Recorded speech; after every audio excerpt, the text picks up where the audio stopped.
The Foodie Fugitive and Her Cross-Dressing Night Chapter 1. My Jimbro Jr. sister dragged me all the way to the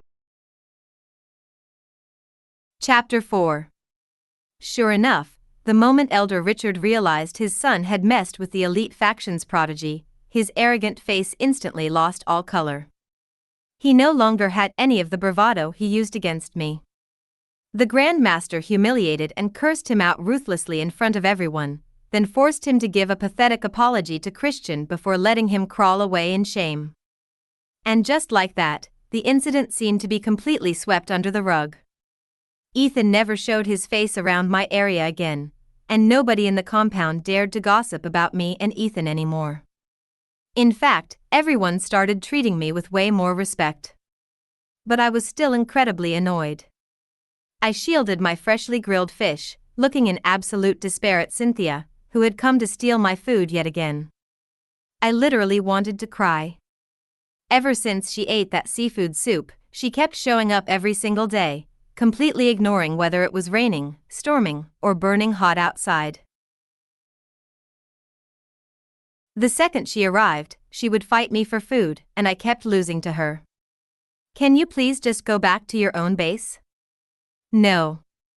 As she spoke, she expertly exploited a gap in my defense, snatched a massive chunk of prime fish belly, and ate it with immense satisfaction. I was losing my mind from anger. I snapped without thinking, "You eat like this every single day, aren't you afraid of getting fat? Watch out, or your senior brother won't like you anymore." Hearing this, she gave me a very strange, mocking look from head to toe. "I'm not the one getting fat here, am I? Besides, my senior brother absolutely does not like me that way." Her heavily implied insult infuriated me. She really hadn't gained an ounce. On the other hand, because I kept aggressively competing with her for food lately, I had unconsciously eaten way too much. I had gained like 6 pounds. I'm telling you, I am not cooking tomorrow." "Oh." She took a massive mouthful of rice along with a piece of tender, juicy fish, showing absolutely zero respect to the chef. I angrily shoved 2 bowls of rice down my throat and made up my mind. No cooking tomorrow. The next morning, I walked down the hill and bought 4 plain, cheap buns. I decided to just survive on that for the day. At noon, Cynthia showed up right on schedule. I triumphantly pulled out 2 cold buns and a tiny dish of pickles, eating them right in front of her face. She just smirked and pulled out a massive, multi-tiered premium catering box from behind her back. One by one, she laid out 4 gourmet dishes and a rich soup that looked and smelled heavenly. Me, today, only one of us survives this room. I rolled up my sleeves, fully prepared to physically tackle her for that food, when she looked up and gave me a surprisingly gentle smile. I immediately rolled my sleeves back down, handed her one of my dry buns as a token of friendship, and sat down politely to feast with her. After taking 2 bites of the bun, she put her chopsticks down and sighed. "The buns aren't as soft as the ones you steam, and these dishes aren't nearly as good as your cooking." I pretended not to hear her and kept inhaling the gourmet food. She sighed again, pulling out a flawless, crystal-clear jade pendant from her pocket. "Sigh, the food is so mediocre. It completely ruins my mood to give out gifts." That pendant was stunningly beautiful. Plus, I had never received a real gift from anyone in my entire life. I kept sneaking glances at the jade, and suddenly the food in my mouth didn't taste as good anymore. If I knew this, I would have just cooked. I swallowed my bitter regret, took a massive, aggressive bite out of my bun, and instantly choked myself. I began rolling my eyes from the lack of air. Panic-stricken, Cynthia quickly slammed her own cup of tea right into my hand. I chugged the entire cup down frantically before finally recovering, my eyes tearing up. Seeing my pathetic state, Cynthia couldn't help but look completely amused. I snapped at her, "You're still laughing? Ha ha ha, oh my god." She laughed even harder. Furious, I slammed the cup onto the table and stormed toward the door. She grabbed my wrist in a flash, effortlessly pulling me right back. Okay, my bad." I shouldn't have laughed at you. Stop being mad. As she spoke, she stuffed that beautiful jade pendant directly into my palm. Here, this is for you. For real? She smiled. For real. I bought it specifically for you. My mood instantly brightened up, but I still tried to act cool and polite. This looks super expensive. Are you sure you want to just give it to me? Yes, take it. She teased me with a smirk. When you took my gold bars before, I didn't see you complaining about them being too expensive or trying to turn them down. That's completely different. The gold bars were payment for dinner. This is a real gift. Cynthia looked at me, a bright, calculating light flashing in her eyes. As long as you like it. But make sure you keep this item very safe, okay? When she said that, her tone carried a very bizarre vibe that I couldn't quite place. But her smile was just too beautiful. It completely consumed all my brain power, leaving no room to think about anything else. Having accepted such an expensive gift, I couldn't be petty anymore. Over the next few days, I worked like a dedicated chef, preparing a bunch of highly complex dishes that she wanted to try. Cynthia ate to her heart's content, and she even brought me a bunch of cool trinkets over the next 2 days. A few days later, I went down the hill to buy groceries again. Cynthia had bought me a gorgeous new outfit the day before. To match the clothes, I actually took the time to do my hair and makeup for once, and I proudly hung the jade pendant right at my waist. Who would have thought that the moment I walked out of the market, I would run right into Cynthia, who was currently surrounded by a massive crowd of admirers. I happily waved at her, but her eyebrows knitted together in a strange frown. She stared at me like I was a complete stranger, scanning me up and down before her gaze locked instantly onto the jade pendant at my waist. You thief! Where did you steal that pendant from? Cynthia barked out the accusation, and with a wave of her hand, the elite disciples behind her instantly surrounded me. Chapter 5. I was completely dumbfounded. This jade pendant was literally handed to me by Cynthia herself. Fine, she wanted to play the I don't know you game, but now she was straight up framing me as a thief? This is way too much. You're the thief here. I shouted, feeling completely betrayed. Cynthia, you have such a pretty face. How can you just open your mouth and frame people like this? Cynthia's face flushed bright red with anger. Don't think that just because you called me pretty, I'll forgive you for calling me a thief. I put my hands on my hips and fired back, and don't think that just because you're pretty, you can just go around calling people thieves. You. Cynthia stamped her foot in pure frustration. If you're not a thief, then where the hell did you get that pendant on your waist? Hearing her question made me even angrier. Didn't you literally give it to me? Are you suffering from temporary amnesia now? Why would I ever give you anything? Cynthia, don't even know who the hell you are. Oh wow. I pointed an aggressive finger at her. You ate so many of my gourmet meals, and now that you're full, you're just going to flip the script and act like we're strangers? Cynthia looked completely bewildered, like she honestly had no idea what I was talking about. A young guy in a green jacket next to her saw how genuinely ticked off she was, so he drew his sword instantly. Senior Sister Cynthia, why waste your breath on this crazy girl? Let's just take the pendant back by force. The moment he spoke, the entire squad of elite disciples drew their weapons in unison. My faction couldn't afford to mess with their group, and I definitely couldn't handle them alone. I took a step back, trying to keep my voice steady as I explained, let's talk this out calmly. I did not steal this pendant, I swear to God. Cynthia didn't believe a single word and leveled her sword at me. Desperate, I screamed at her, you say you don't know me?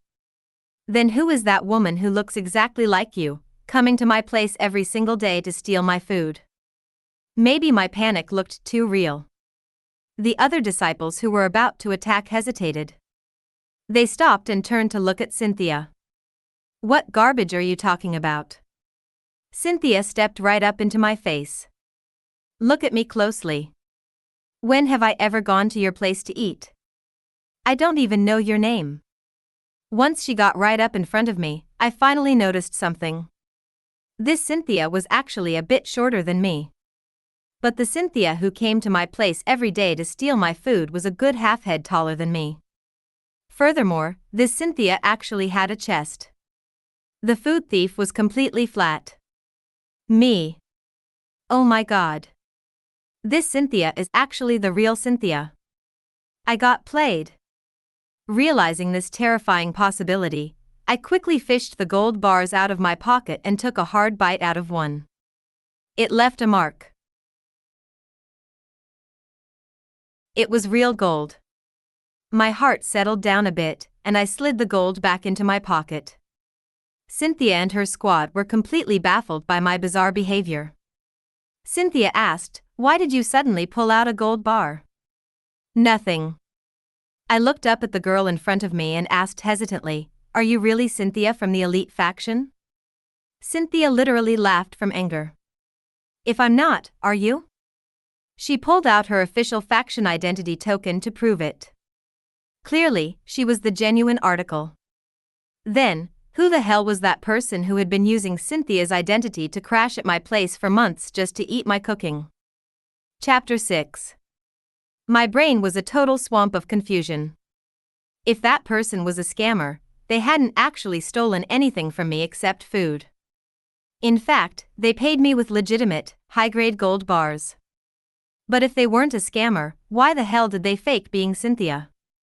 I carefully replayed the day I caught Ethan cheating. Come to think of it, the Cynthia in that motel room was indeed taller than me. As for the chest area, I hadn't really paid attention back then. Seeing me stay silent, Cynthia assumed I was feeling guilty. She instantly grabbed my wrist and locked my arms behind my back. The other disciples moved in to secure me. Just like that, I was confusingly dragged all the way up to the elite faction's headquarters and locked inside a storage shed. But within less than 30 minutes, Cynthia walked back in, looking completely exhausted and miserable. She looked totally dejected, but the first thing she did was untie my ropes. "I am sorry." "Me? What kind of plot twist is happening now?" "You can go." Cynthia turned to leave, but I grabbed her arm. "Wait, didn't you say I stole your pendant? Why are you suddenly letting me go?" Hearing my question, Cynthia glanced at the jade on my waist. When she looked back at me, her eyes were filled with an even deeper sense of jealousy and grievance. "I already found out that someone else gave that pendant to you. You don't need to rub it in my face." With that, she wiped away a tear and ran off crying.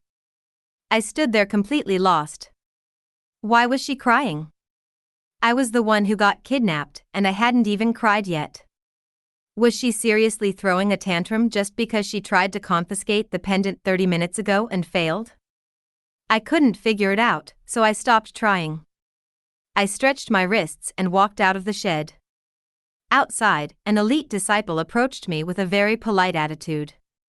He handed back my machete and the groceries I bought, even offering to escort me home. I strapped my blade to my back, took my groceries, turned down his offer, and casually strolled back to my mountain. That night, I cooked a massive dinner and waited for the fake Cynthia to show up. I was going to find out exactly who was hiding underneath that mask. But I waited until the moon was high in the sky, and the fake Cynthia never appeared. Looking at the table full of food, a sudden wave of intense loneliness hit me. The food suddenly lost all flavor. The steaming dishes slowly turned cold. I couldn't force myself to eat anymore, so I packed things up and went to bed. Over the next few weeks, the fake Cynthia never showed up again. Those 4 or 5 months we spent together suddenly felt like nothing but a beautiful dream. I stopped going down the hill for fresh groceries every day. It felt like I had completely lost my passion for cooking. One morning, after finishing my daily weapon drills, I was about to head up the ridge to chop some firewood when Ethan, whom I hadn't seen in months, suddenly walked into my yard. Fiona. I stopped and looked at him. He looked incredibly drained and haggard compared to before. Ethan. He stepped closer. 3 days from now, I will have my father bring the official marriage proposals to your elders. Let's get married. I felt completely confused and disgusted. I immediately rejected him. No way. I am never marrying you. You have to marry me. Ethan's expression turned incredibly dark, and he muttered with a creepy, obsessive look, "You absolutely must marry me." His vibe was seriously throwing me off and making my skin crawl. I snapped with pure sarcasm. Based on what? Based on how ugly you are, or based on how delusional you are? My words were savage, and Ethan's face twisted into a deformed grimace. His eyes turned bloodshot as he glared at me. Based on the fact that you and that bitch assaulted me. You are going to take responsibility for my life. You deserved that beating. I deserved it. Ethan began to laugh maniacally. Stella, do you really think you can reject me? The moment those 3 words left his mouth, my entire body went rigid. Stella was a name that acted like a demonic curse on my life. It was the reason I was constantly hiding. Cold sweat drenched my back, but I forced myself to maintain a shred of composure. Ethan, what the hell are you talking about? I don't understand. Ethan hissed, Peach Blossom Village. Instantly, my fists clenched so hard my knuckles turned white. Pure murderous intent surged in my chest. Chapter 7. Ethan's eyes crawled over me like a venomous snake. Want to kill me? Go ahead, try it. His sudden outburst startled me, and I couldn't help but take a step back. Ethan pressed forward aggressively. The people of Peach Blossom Village are harboring a high-profile fugitive wanted by the imperial government. What do you think will happen to them if I tip off the authorities? They are completely innocent. Yeah, they are innocent. But they chose to save your life. Ethan flashed a smug, twisted grin. Marry me, or they all die. Take your pick. I felt like the air had been completely sucked out of my lungs. You know exactly who I am, and you don't even like me. Why are you forcing this marriage? Oh, who says I don't like you? If you hadn't stuck your nose into my business at that motel, you would have married me happily by now. For some reason, he spat those words out with absolute, venomous hatred. A cold chill ran down my spine. I got the distinct feeling that he didn't want a wife, he wanted a victim he could legally torture. How did you even find out about my identity? Ethan let out a cruel laugh. He lunged forward and brutally ripped the hyperrealistic mask right off my face. My face went completely pale. I instinctively threw my hand up to cover the massive, jagged scar that ran from my forehead all the way down across my eye. Stella, you are hideous. After dropping that line, Ethan burst into hysterical laughter. If I don't marry you, I doubt any man in this world ever will. Hearing his words, my body shook uncontrollably for a second before going completely numb and stiff, like a dead piece of wood. I couldn't even process what else he said after that, or what I muttered back to him. All I knew was that in the end, I agreed to marry him to protect the village. A day later, Elder Richard actually sent the wedding gifts over. But the gifts were a blatant attempt to humiliate me. It was just a massive pile of cheap, broken junk dumped all over my yard. Elder Richard gave me a fake smile. Are you satisfied with these wedding gifts? My face was completely expressionless. Extremely. Seeing that I wasn't breaking down into tears, Elder Richard looked annoyed. He let out a harsh snort and led his men away. I had always been a ghost in this compound, but news of this marriage absolutely shocked everyone. After all, I was universally considered the least marriageable girl in the organization, and I had literally just caught him cheating weeks ago. That evening, my junior sister came to visit. She looked incredibly hesitant. After hovering around my room for an hour, she finally squeezed out what she wanted to say. "Sis, are you seriously marrying Ethan? He did that to you, and you're still going through with it?" I nodded. Yes. Her expression was still incredibly complicated. After another long pause, she whispered conspiratorially, "Do you actually know that Ethan doesn't work down there anymore?" Doesn't work? A row of question marks popped up in my head. What doesn't work? Like, he's physically broken as a man. She looked around nervously before leaning right into my ear. I heard that his junk got completely destroyed during that kick at the motel. I froze. So, Cynthia's brutal kick that night had straight up castrated Ethan? He was a literal eunuch now? Even after my sister left, I remained in a complete daze. But Cynthia was the one who castrated him. What did that have to do with me? At that moment, the puzzle pieces finally clicked.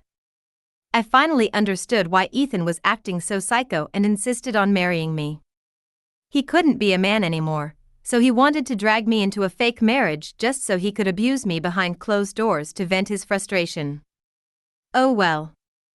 I glanced at the heavy machete resting against my bedpost. Fine. Since I had already made up my mind to sacrifice myself for the village, none of this really mattered anymore. Chapter 8. In the blink of an eye, the wedding eve arrived. The night before the ceremony, my mind kept drifting back to the fake Cynthia. A deep sadness washed over me as I traced the lines of the jade pendant he gave me. Sleep was entirely out of the question.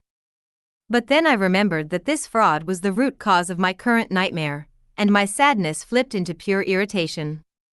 "Cynthia, you absolute bastard. You ate so much of my food, and then you just vanish without a trace? You have zero conscience. Yeah, and you lied to me. You're not even Cynthia. You dirty liar, I hope you spend the rest of your life eating cardboard." I was cursing up a storm, but mid-rant, I noticed something off. Why was there a human shadow stretching across my floor? I held my breath, my hand creeping slowly toward the machete by the bed. Before my fingers could even touch the handle, the shadow blurred, and the intruder was suddenly standing right over me. A sharp metallic sound echoed as a cold, razor-sharp blade was leveled directly against my throat. Me. The moonlight tonight wasn't strong enough, and since the intruder was backlit, I couldn't make out their face at all. I could only stammer, Who are you?" The person didn't answer my question. Instead, a deep voice demanded, "Tell me. Why are you suddenly marrying that trash?" I was completely thrown off. Who the hell was this guy, and what did my marriage have to do with him? Before I could process it, the jade pendant was violently snatched from my hand. "Explain yourself. If you don't give me a valid reason, you are never getting this back." I blinked for 2 seconds. This scenario and dialogue felt ridiculously familiar.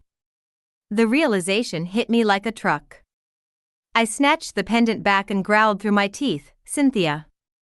A low, amused chuckle echoed through the darkness. Suddenly, the candle on the table was struck lit, illuminating the room. I awkwardly sat up in bed, only to see the fake Cynthia leaning against the table with his chin in his hand, smiling right at me. When did you get in here?"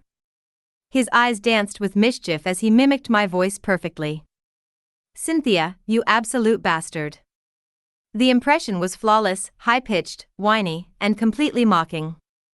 I felt a flash of embarrassment before turning completely furious.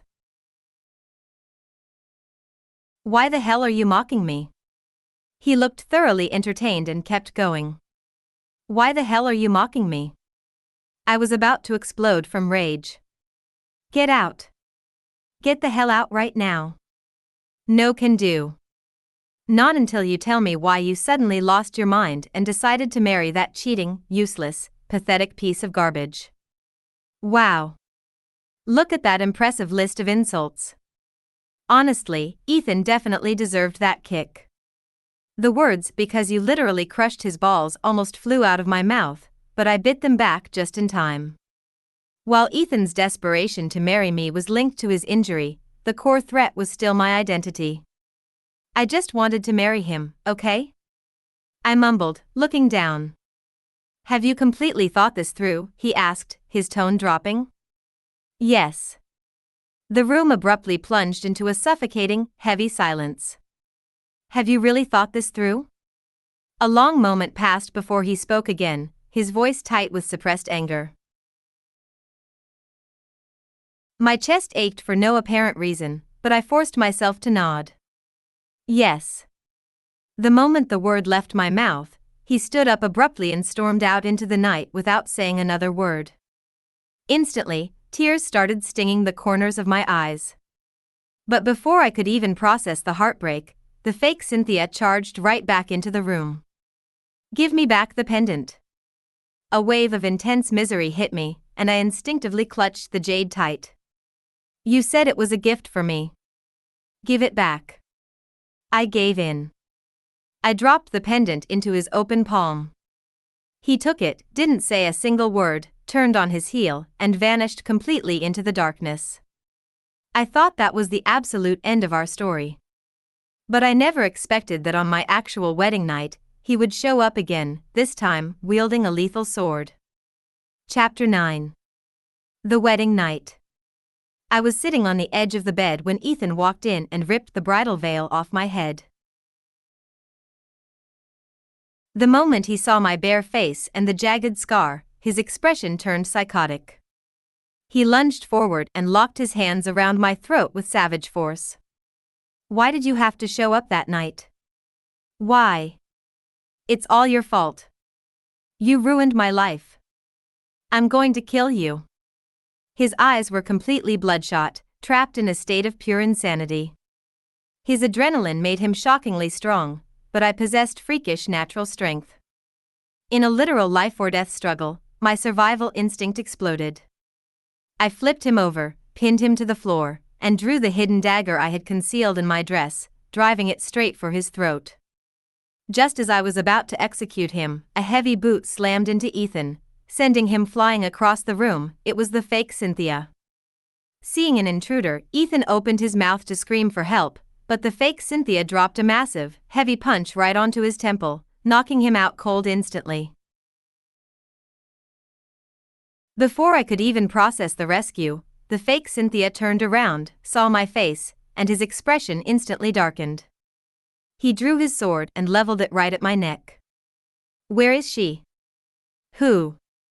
Fiona Ning. I am literally right here. That's me.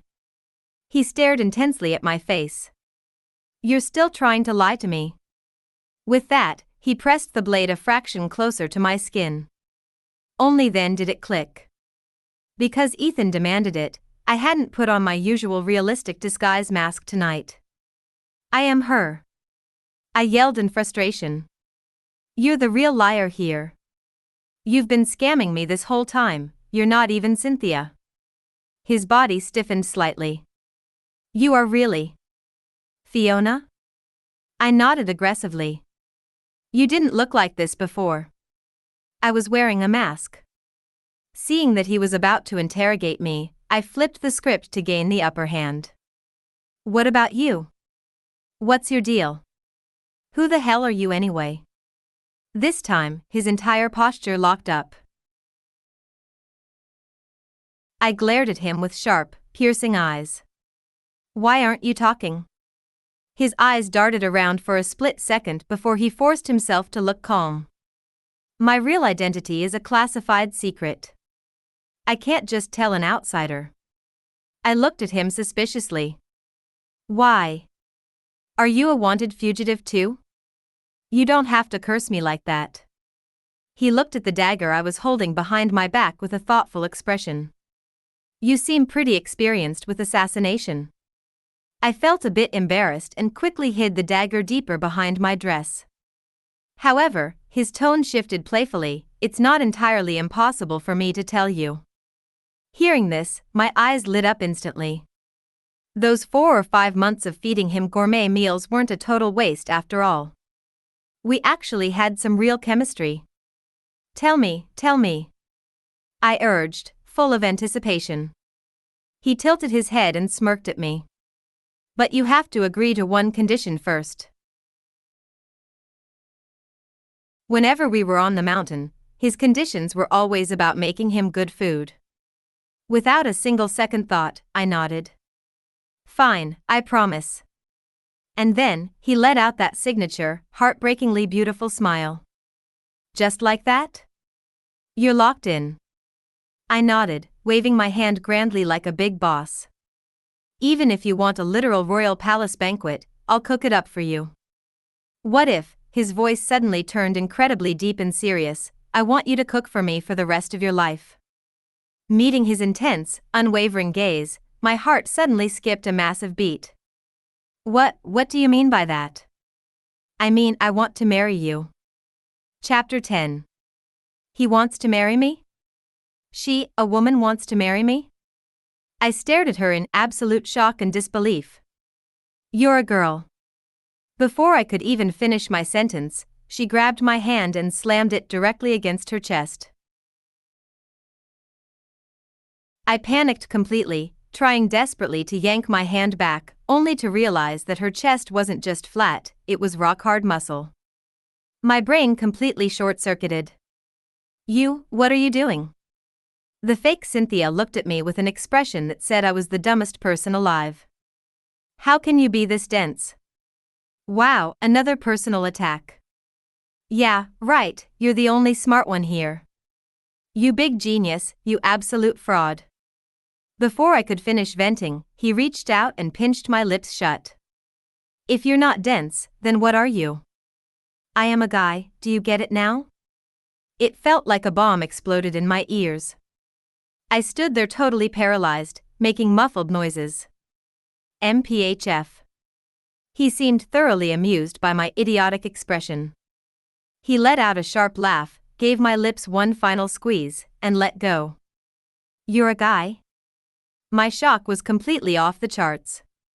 He looked slightly embarrassed for a second, but he ultimately nodded.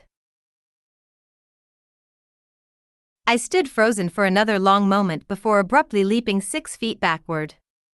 Why the hell did you cross-dress just to get close to me? What is your angle? Seeing my extreme reaction, he flashed a helpless, incredibly fond smile. Aren't you going to ask who I am first? I immediately followed up. Who are you? He looked at me, smiling beautifully. Then, he raised his hand and smoothly peeled the hyperrealistic mask off his face, revealing a stunningly handsome, refined face underneath. He looked incredibly familiar. I craned my neck to get a closer look, then violently pinched my own arm. Ow. You are Christian?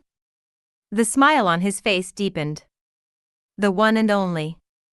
My face instantly started burning. The heat flushed from my cheeks all the way to the tips of my ears, turning me bright red. So, you actually remembered me, his voice sounded incredibly smooth and pleasant. My heart was pounding like crazy. I thought to myself, you are literally the most attractive guy I have ever seen in my life, of course I remembered you. So, are you coming with me? My mind was screaming yes, but the moment I remembered the leverage Ethan held over me, I hesitated. Noticing my hesitation, Christian glanced down at the unconscious man on the floor. Don't tell me you actually still want to execute him? I mean, yeah, I do, I admitted honestly. After a moment of internal conflict, I finally confessed, he has leverage on me. A secret that can cost me my life. After hearing that, Christian fell completely silent. My racing heart immediately plummeted into ice-cold water. You should leave. After a long silence, I was the one to break it. I already felt immense guilt for putting the people of Peach Blossom Village at risk. There was no reason to drag Christian into this mess too. Even though his elite faction held massive power, waging war against the imperial government just for me was a losing bet. Christian completely ignored my rejection. Instead, he asked softly, "I really like you. Do you like me?" Hearing that completely unexpected confession made my heart beat erratically again. But then I remembered the horrific scar on my face and my status as a wanted fugitive, and I instantly forced myself to snap out of it. I pulled back the hair covering the side of my face, exposing the massive, ugly scar directly to him. I let out a bitter laugh. "Look. Pretty hideous, right?" "I am not blind," he shook his head, stepping closer. "I saw it earlier. It's not ugly at all." I froze, staring at him. He was smiling again, looking absolutely breathtaking. "Do you even know what his leverage is?" For years, I had lived like a shadow, never showing my real face, terrified that one wrong move would get me executed. But tonight, I wanted to gamble everything. I looked straight into Christian's eyes and said calmly, "My real name is Stella. 5 years ago, my family fell from grace, and I was condemned to be a government escort. On my very first day at the brothel, a wealthy merchant from the south tried to force himself on me. I slashed my own face to ruin my looks, but he still wouldn't let me go. So, I killed him." The moment my story ended, the room fell dead silent. Christian didn't say a single word for a long time. Having already expected this exact reaction, I let out a faint chuckle and repeated, "You should go."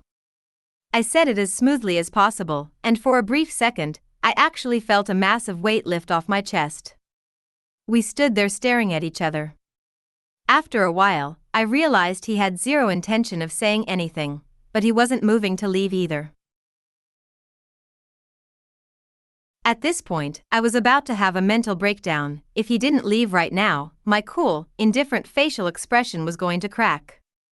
Just as my face was starting to freeze up from the awkwardness, Christian reached into his jacket and pulled out a small porcelain vial, extracting a dark, reddish-black pill. He tilted his chin toward the floor. "Wake your senior brother up with some water." Chapter 11. Me? "Wake him up," Christian repeated. "Why?" Probably annoyed by my slowness, Christian shoved the vial back into his pocket, walked over to the table, grabbed the teapot, walked back to Ethan, and splashed the liquid right onto his face. I was so shocked my jaw almost unhinged. Seeing Ethan groaning and waking up, I instinctively lunged forward to knock him out again, but Christian was faster, instantly pinning Ethan's neck to the floor with his sword. From the motel incident, I already knew Ethan was an absolute coward who valued his life above all else. Seeing a sharp blade resting against his throat the moment he opened his eyes, he instantly became extremely obedient. He clearly hadn't figured out the full situation, but the absolute terror in his eyes was undeniable. Christian forced Ethan's jaw open and jammed the dark pill straight down his throat. Before Ethan could even process what was happening, he had already swallowed the pill. What the hell did you just feed me?" Christian let out a deeply sinister smirk. "What do you think?" Ethan's face went completely white, looking like his entire world had just collapsed. You. What about me?" Christian's expression didn't fluctuate at all. "Have you ever heard of the 7-day heart ripper?"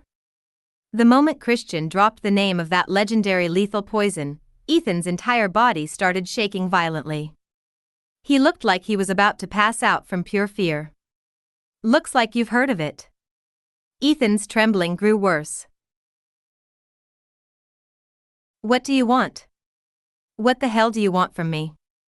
"You don't know what I want?" Ethan shook like a leaf in a storm. "And no, I don't." "Are you still going to threaten Fiona? Do you still want her to marry you?" "No. Absolutely not." Christian let out a mocking scoff, stood up straight, and waved at me. "Come here." I walked over in a complete daze, standing right by his side. By now, Ethan finally realized that Christian had poisoned him entirely because of me. The look he shot me turned incredibly venomous and hateful. My heart flinched, and I instinctively reached out to grab the edge of Christian's jacket. Christian's posture stiffened slightly for a split second, but then he reached down, took my hand firmly in his, and gave it a reassuring, gentle squeeze. Instantly, all my anxiety vanished. Christian noticed Ethan's hateful glare and let out a cold sneer. "It seems like you don't really care about the antidote I am willing to offer you." Ethan snapped back into reality, trembling in absolute terror, but he still spat out a desperate threat at me. "Stella, do you really not care about the lives of everyone in Peach Blossom Village?" Christian didn't know about the village situation yet, so I quickly summarized it for him in a low voice. Afterward, Christian turned back to Ethan. "Listen to me very carefully. If a single soul in Peach Blossom Village suffers even a minor scratch because of you, I will not only withhold your antidote and make you experience a fate worse than death, but I will also hunt you down to the ends of the earth and personally end your life." His tone was entirely casual, but deadly serious. Ethan completely lost all his bravado. He broke. I never imagined that a threat that had utterly paralyzed me with fear could be resolved so effortlessly. It felt like I was waking up from a long nightmare. By the time I fully snapped back to reality, Christian had already escorted me back to my own cabin on the mountain. He pulled out the jade pendant he had snatched the night before and flipped it in front of my face. "Do you want it?" I focused my eyes on him, my chest swelling with a mixture of overwhelming joy and bitter disbelief. I couldn't understand why he came back, or why he was still offering me this pendant after learning about my dark, criminal past. "Are you really giving this to me?" Christian stopped talking. He simply unlooped the cord of the pendant and hung it gently around my neck. My nose instantly went numb, and I threw my arms around his waist, hugging him tightly. Christian wrapped his arms around me, gently stroking my hair. Then, he let out a dramatic, exaggerated sigh. "You know, I was actually thinking, if you rejected me tonight, I would have just pulled out a massive machete and forced you to comply, just like how we first met." The sadness evaporated instantly, and I burst into a loud laugh. "By the way, why the hell did you dress up as a girl in the first place?" Christian sighed softly. "That night you caught Ethan cheating, I had actually discovered that the guy writing love letters to my junior sister was highly likely a scammer. Later, I heard she was planning to meet him at that motel, so I intentionally disguised myself as her to show up for the date, wanting to see if this guy was truly a scumbag. I never expected to run into you." At that, he let out a low chuckle. You were just so interesting, and your cooking was incredible. At first, I kept visiting you as Cynthia just to easily steal your food, but somewhere along the way, I actually fell hard for you. I wanted to tell you the truth, but I felt like cross-dressing was way too embarrassing to admit. I couldn't hold it in anymore and laughed hysterically. Christian tapped the top of my head playfully. "You're still laughing? Do you have any idea how many obvious blunders I made in front of you? Yet, you still treated me like your literal BFF. Ha ha ha, oh my god." Christian couldn't help but laugh along with me. I took his hand firmly in mine, looking up at the bright, glowing moon in the night sky. Tonight was a perfect full moon.